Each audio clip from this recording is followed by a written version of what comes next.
2011 வெங்கட் பிரபு டைரக்ஷன்ல அஜித் நடிச்ச படம் தான் மங்காத்தா. அஜித்தோட கெரியர்ல ரொம்பவே ஸ்பெஷலான படம். ஏன்னா அவர் முழுக்க முழுக்க நெகட்டிவ் ரோல்ல நடிச்ச முதல் படம் இதுதான்.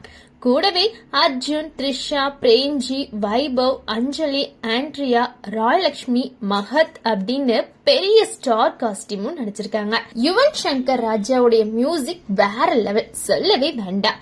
இன்னைக்கும் பிளேலிஸ்ட்ல ஓடிக்கிட்டே தான் இருக்கு. அப்போ வெளியானப்பவே படம் செம்ம ஹிட். தலன்னு தியேட்டர் முழுக்க அலப்பற பண்ணிட்டாங்க. இப்போ அதே மங்காத்தா படம் 15 வருஷம் கழிச்சு கடந்த 23ஆம் தேதி ரீ-ரிலீஸ் ஆயிருக்கு. ஆனா பழைய படம்னு யாருமே நினைக்கல. புதிய படம் ரிலீஸ் ஆன மாதிரி ரசிகர்கள் கொண்டாடுறாங்க. தியேட்டர்ல விசில் பறக்குது, ஷூட்டிங் எல்லாமே ஃபுல் மாசா இருந்துச்சு.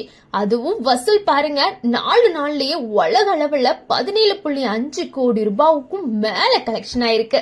தமிழ்நாட்டுல மட்டும் 16 கோடின்னு சொல்றாங்க. ரீ-ரிலீஸ்ல படங்களை இதுக்கு முன்னாடி இருந்த எல்லா ஓப்பனிங் ரெக்கார்ட்ஸையும் மங்காத்தா உடைச்சிடுச்சுன்னு சொல்லலாம். மொத்தமா சொல்லணும்னா மங்காத்தா அப்பவும் ஹிட், இப்பவும் hit. This is not a game, this is life. தல சொன்ன மாதிரி இந்த படம் காலத்தை தாண்டி ஜெயிச்சுக்கிட்டே இருக்கு. நன்றி, வணக்கம்.